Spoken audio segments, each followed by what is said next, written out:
Good morning, everyone, and welcome to Sunday Morning Coffee with Lisa. I'm spiritual coach Lisa Hopp. It is Sunday, July 25th, 2021. Thank you so much for joining me. For those of you who come back every week and give me such wonderful suggestions and testimonials, I appreciate you all so much. Please continue to like, subscribe, and share. I'd appreciate it so much. And for those of you who are new, welcome. Please be sure to check out my website at lisahopp.com. You can also find me on Facebook under Spiritual Coach Lisa Hopp. Well, welcome today, and I have a topic that I'm very happy to talk about today. It's a topic that comes up to me quite a bit, so I thought today was a wonderful day to discuss it. My clients every day want to talk about how they can feel, how they can talk to, how they can know that their departed loved ones are near them, as well as angels and spirit guides and other ascended masters and beings, such as Jesus or Blessed Mother Mary or Buddha or Moses. And I would imagine in the back of all of their minds, and sometimes it does come up, is it okay to connect with my loved ones and those I wish to connect with? Is it safe? How do I know it's them? We're going there today. We're going there. We're at a time, because of changes, energetic changes around us. Those who are into astrology would know this time is the age of Aquarius. That is, well, it's finally dawning. It was sung about 50 years ago, but it's finally dawning. And this dawning of a new age means that the veil between this thick and dense earth has thinned to feel and experience and talk to that other realm and other realms as a whole. And we need them during this time, don't we? We need them because of the times that we're in, where you wake up in the morning and you see natural disasters and violence and hate and bigotry. The shadows are coming out. But the shadows have to come out in order to heal, so that that energy that is part of this new time can fully land and settle on earth. But it is a very difficult time, isn't it? It can be very challenging. People are very emotional right now. And they're a bit stuck in their ways, some of us, some of them. They feel they must go with what they feel inside, whether it is a truthfulness inside or not. They have to be who they are. There is something to be admired by that, even though it may be mind-boggling to people witnessing someone being true to themselves. It still is, for lack of a better word, admirable for someone who feels they can be who they are and not hold it back anymore, or bury it, or cloak it, or anything like that. And they think they're right in doing so. They think they're right when they put a finger in someone's face, when they're rude to a server, when they're violent to a flight attendant. They think they're right if they feel that they don't need to consider others. It's mind-boggling. But it's where we are. Everything is being exposed in order to be healed, so that a state of love can come to this planet. And it is raw when we lose someone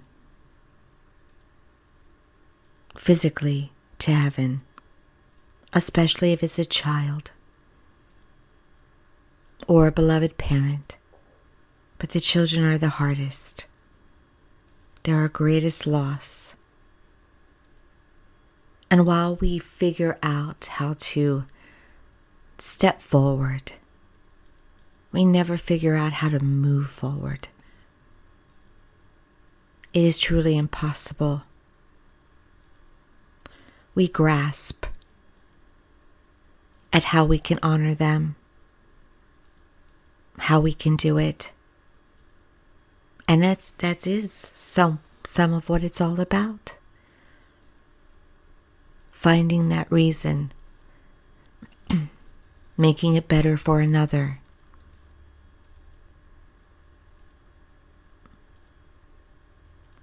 And so these times are very, challenging. And yes, throughout time, humans have lost loved ones in a premature way, at least as it's felt by the heart and the mind.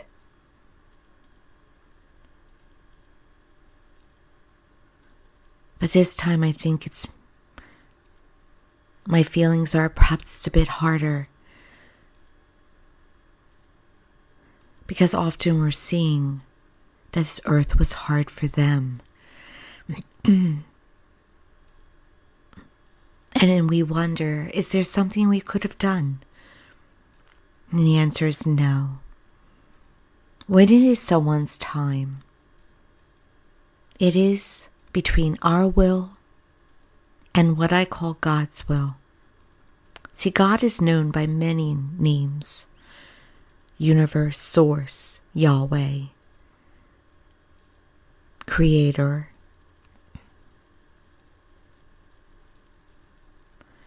You can call that source, that energy, whatever you want, Father, whatever you want. It is all referring to the same, even if we put our own take on it. And we do sometimes, don't we? Traditional religion often will make this highest energy, this most powerful energy, an old man with a gray beard on a throne, who judges, who can get angry when prayers are answered the way we want. Thank you. When they don't, they aren't. Why? Why not? Why was I abandoned? Why did God say no this time? Those who are spiritually learned know that it doesn't work like that. It's more complex. It's more intricate.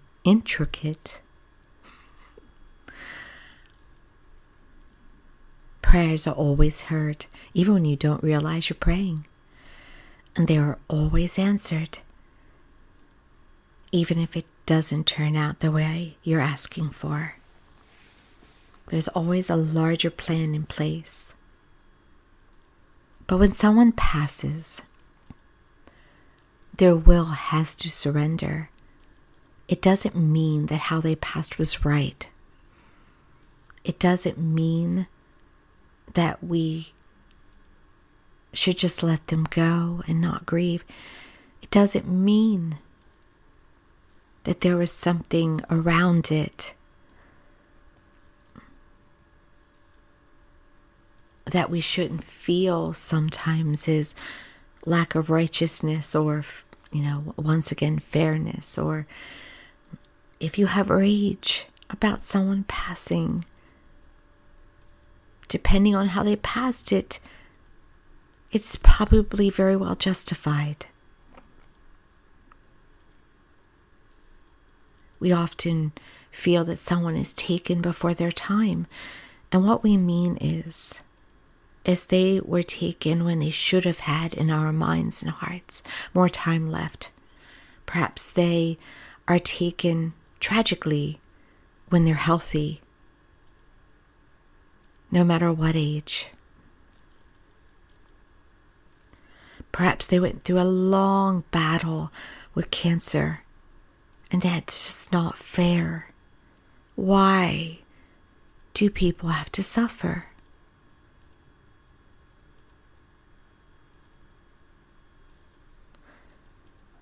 Speaking empathetically about this, there's always a reason, even if we don't see it in the midst of our immense grief. So we are also taught by traditional religion many things to fear.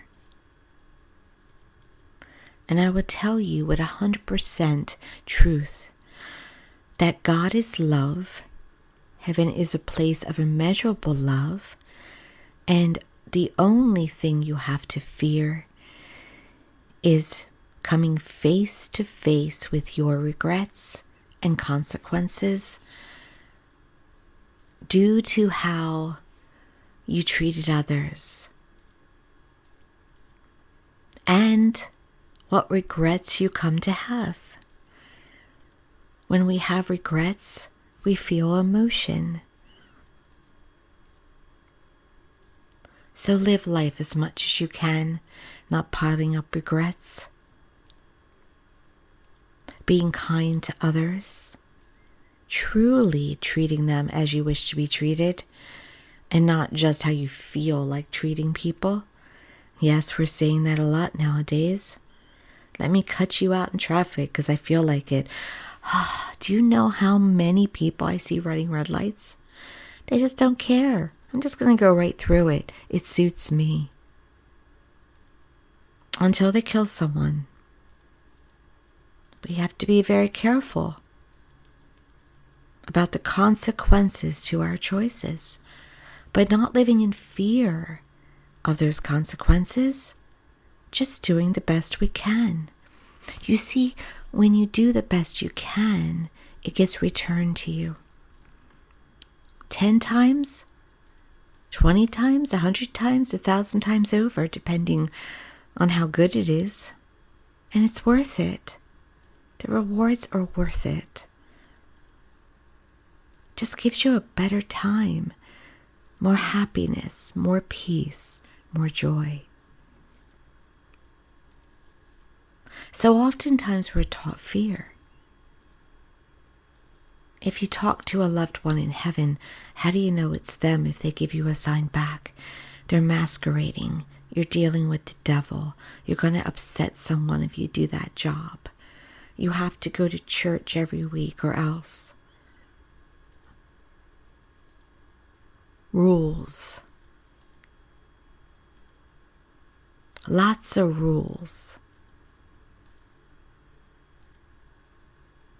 But I want you to know that your loved ones are all around you, not only because they can be, but because they want to be.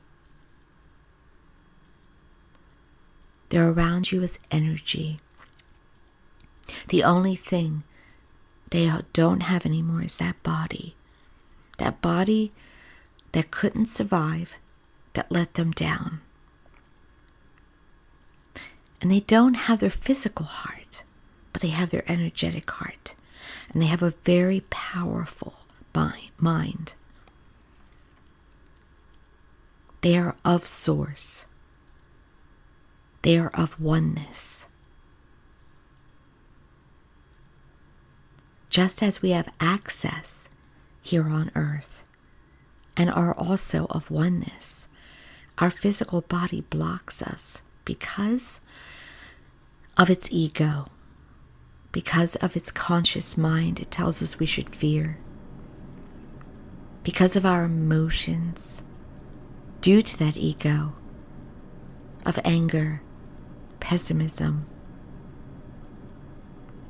envy, jealousy, rage, impatience because we're not feeling well, sadness. All of these things stem from our human physical body. And when we shed it at the time of our transition, all we get is love. All we'll get healing, because what we feel is very powerful and can be very powerful. And we have a strong belief system. And those of you who were born into traditional religion know about that belief system. You were taught before you could talk to obey, to fear what God is. All kinds of beliefs. We shed that in heaven. Sometimes it takes help, but a good amount is shed immediately just by the exposure to that immeasurable love and unconditional love and mercy. You are so loved. That is why people who go to heaven and come back are so changed. And I'm not talking about the outliers that have an experience that's scary for them. Most are going to experience that immeasurable love, maybe a conversation with a master or an angel. Maybe they see their loved ones, telling them everything's all right. They have to go back, but they'll be waiting for them. They're here for them. They come back and they're bummed they have to come back because they know they were home. That is what heaven is, that other dimension. It is home. It is the place that you were created many millennia ago as a form of energy, and you decided to inhabit a physical body because you thought there's nothing like it, to experience all those emotions, taste buds, physical love. You signed up. We all signed up.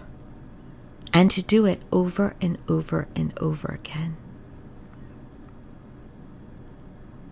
But when we shed that physical body, we are just back to our energy form when we were first created.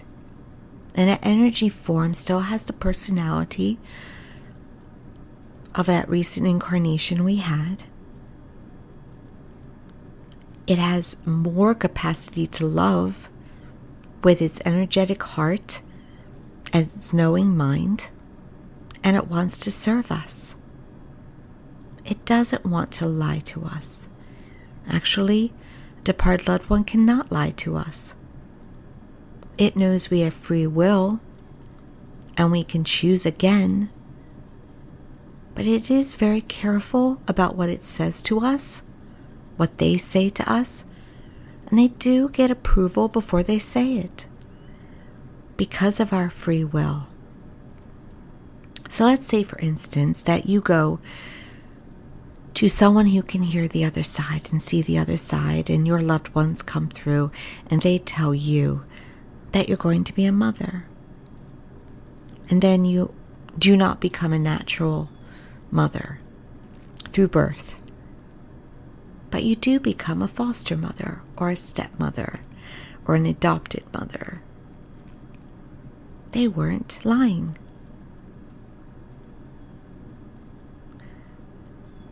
They told you a truth, and it happened. Yes, there is lower energy.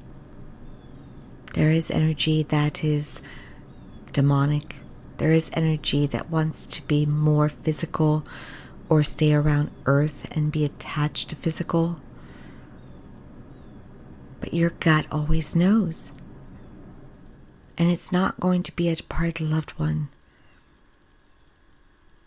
It's going to be perhaps a being that you expect. Perhaps, let's say it's Jesus. A simple rule: no aura. Gut says it's off. It's off. Just keep walking or pray them away. But your departed loved ones are not going to play with you like that. And because they're energy, they're going to send you signs. And the most important signs, the most common signs actually, are money signs such as coins, wings such as birds and butterflies, electricity, and nowadays playing with things that are battery operated, such as your cell phones and other electronics like that. They can touch your hair. They can send you a text. They can send you an email. They can send you flowers through someone. They're big with smells because that's their essence. They want you to remember them how you remembered them. They do speak to you. Sometimes you can hear their voice, and you can always see them out of the corner of your eyes because those eyes are always open to spirit. That's what right around you. So how can you communicate with them? Well, they hear you in every way. They feel you in every way. Your thoughts communicate with them, your words communicate with them, and your feelings communicate with them. It is healthy to do it as long as you're not doing it constantly and codependently. You can give a shout out. You can ask them for help. They want you to ask them for help. They want you to know they're there. So we're taught that we shouldn't do that. Well, that's not true. So your loved ones have to drum up a lot of that energy to appear physical to you. So they're often come in dreams because they don't have to work so hard. And you're more accepting of them in dreams. You'll wonder, well, you'll say to yourself, it's a dream. So I don't have to get scared or wake myself up. So before you go to sleep at night, ask them for a message. You may not get it the first night or the second night. Don't look for it within your sleep, because we can actually block them even in our dreams. But make the request. Show them, ask them, show me you're with me, but then let it go. Let it go. Don't look for it. Don't grieve for it. Just go about your day moment by moment, and you will receive answers. And you can ask them for help with every area of your life. Every area. And if you want to be forgiven by them, just tell them. They've already done it, by the way. But tell them to let you know that they have. If you have an issue with them, tell them. If you didn't get to say goodbye, say goodbye. Whatever you want to feel, think, or say, they're going to get it. There's at least one of them with you at all times. You're never left alone for a second. Heaven is on earth more than ever.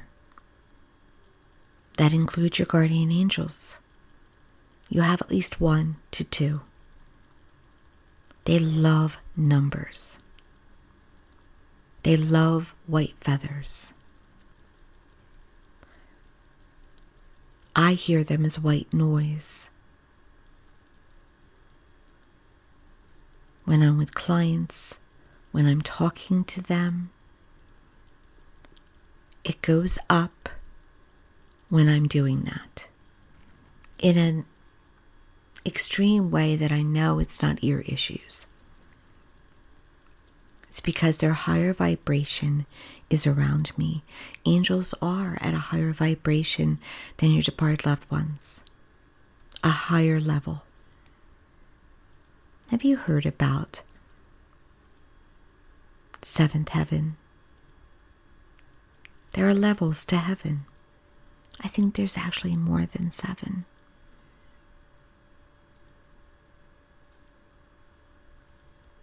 Your angels are higher than your loved ones, who tend to be around, going at 4, perhaps 5, around 6 sometimes, depending on their evolution, their journeys. Angels are above, but can go up and down. They can come in any form to you, human, music, the 2 favorite ones I mentioned. They can lightly touch you in the hair as if wings are in your hair. You can talk to them as well. I go to them for prosperity. I go to them for wisdom.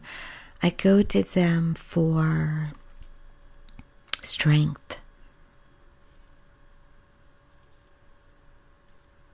They never let me down. Even if they arrive a few days late, they never let me down. You also have spirit guides, specialty spirit guides to help you with your career or life purpose, your relationships, your health. You have at least 1 to 2 of them too. You can call on them. Also, we'll use numbers, may come in a dream, or maybe just line things up for you. Oh, the saints. St. Jude helps with prosperity. St. Anthony, lost items. Sometimes St. Jude helps with lost items as well. Danny Thomas prayed to St. Jude to receive the funds for St. Jude Hospital. The good saint came through, so Danny Thomas named his hospital after him. I can tell you that St. Jude Thaddeus has come through for me. Find a free prayer online. Talk to your favorite saints. Talk to Blessed Mother Mary if you wish. They are all there for you. You are good. You are special enough. You are more than enough. You are important enough. But make sure if you are talking to someone like Jesus, Mary, a saint, and you see them, that they have a white aura. Aura. That sounded like North Jersey when it came out, or New York. I'm a South Jersey girl. Sorry about that. Nothing wrong with the North. I just sounded like a New Jersey housewife a little bit there. Always make sure that if someone appears in front of you, even if in a dream, they have bright light. It can be blue light, white light, blue light, green light. Any glow stemming from them says that they are of God. If you do not see it and you're scared, you ask. They cannot verbally lie to you and tell you they are of God if they're not. See, these are things that we're taught, that they can lie. They can appear to be something they're not, but they cannot tell you that there's something they're not. That clarity was never given, I don't think, but it's true. And if ever you have a doubt, before your prayers, before your requests, put white light around you. It's a protector. White light encompasses all the colors of protection. Even gold will do. And it will keep what you don't want away from you. And if you're going with good intentions, you don't have to worry too. All right? Be careful what you wish for. People who do good spells, as long as free will is not invaded, are fine. But anything you try against a will boomerang back to you. It will not work. Keep that in mind. For those of you who like rituals, you like to use rituals, you can. Just make sure that it's about your free will only. Your will, and not trying to contradict another's will in some way.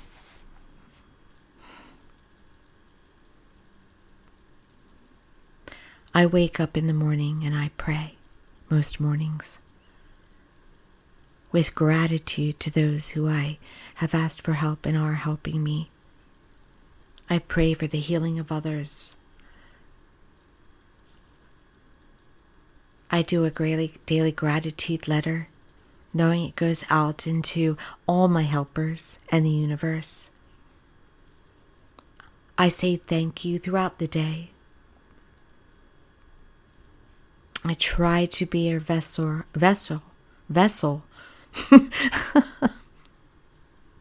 You can tell this is recorded in the morning. A vessel of love, as much as my human self will allow me at times. And most of the time, I'm able to do it. We all have moments, don't we, that we're not particularly peeply. Peeply is my own word.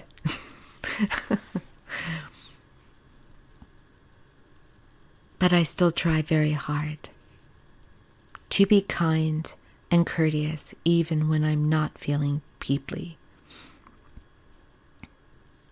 We put out what we can to be kind, to be of service, to take care of each other, because that raises the vibration of the earth and helps the vibration that is so trying to land here. So when you want to talk to your beloved departed loved one,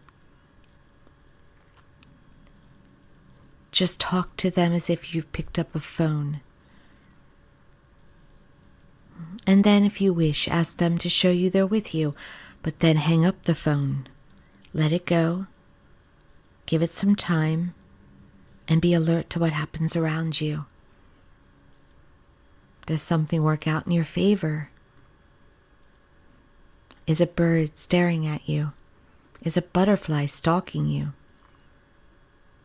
Did you miss an accident? And you know you did. Did a stranger with blue eyes that looked angelic help you? Pick up the phone more. Let them know you're with them. And then pray and send good vibes to those who would tell you that you cannot do that and should do differently. There is no need to have fear.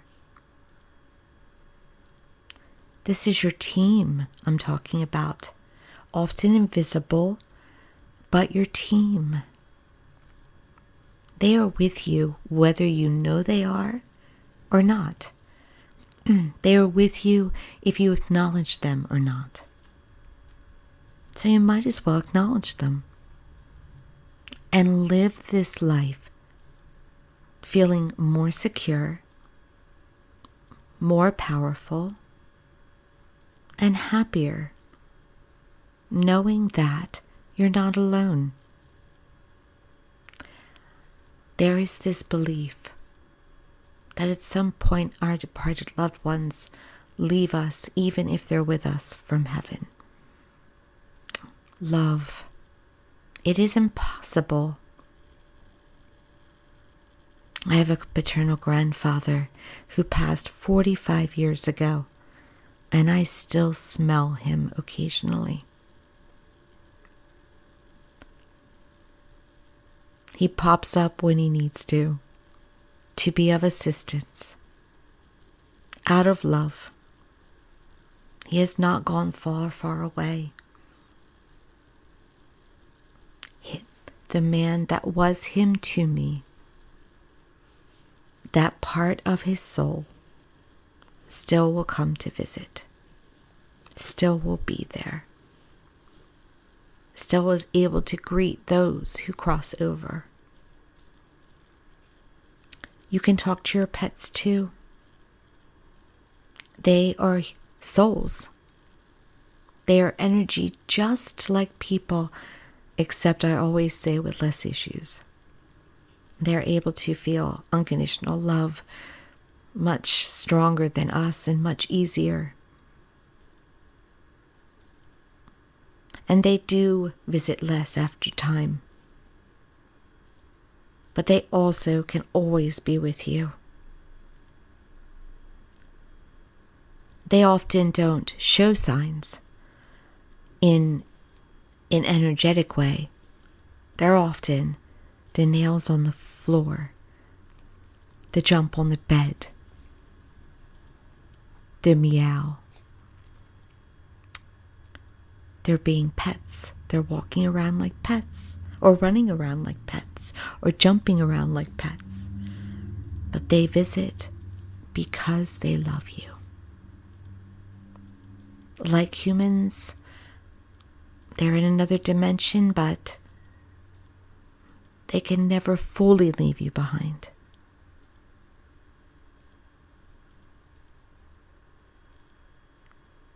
Pick up the phone. You can trust this. As long as it's healthy, as long as it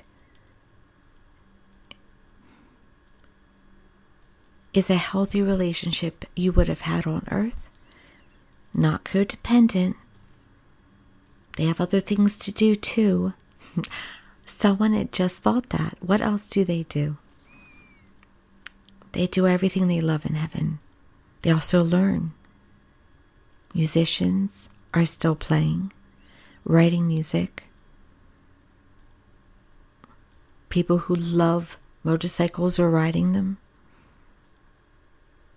If they loved Paris, they're visiting. They're enjoying freedom. Freedom from their body, from their self-imposed worries, from stress.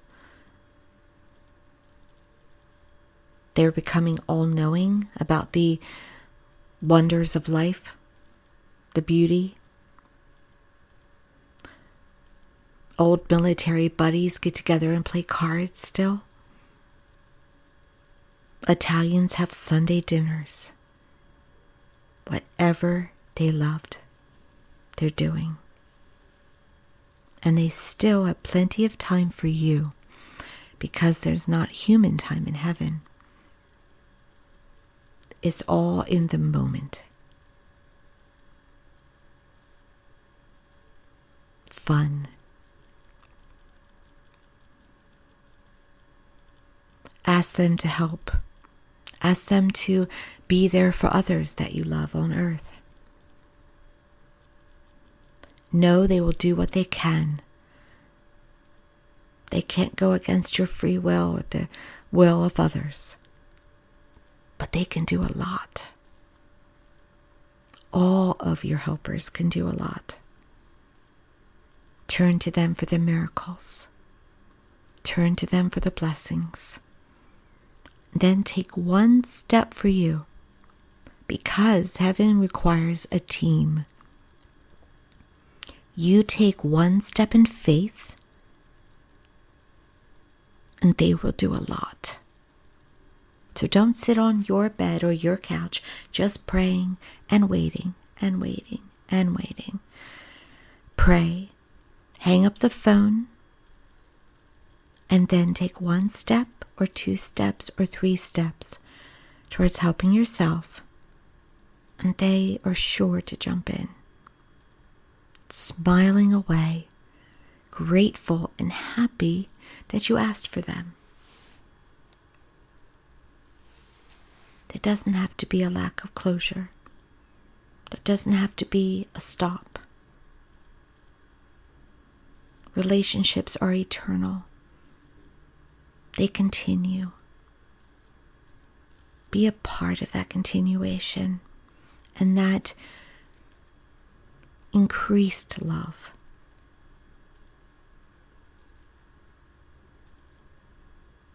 It is all right. It is allowed. It only, if healthy, has good consequences. And then one day, when your work is done, and only when your work is done, you get to see them and join them. Thank you so much for joining me on this Sunday. I hope you have a wonderful day with many blessings and a wonderful week of many blessings. Be sure once again to like, subscribe, and share. And be sure to check out my website at lisahop.com. And follow me on Facebook under Spiritual Coach Lisa Hop for all about my services, upcoming events, news. I appreciate you all so much. Thank you again. And have a blessed day.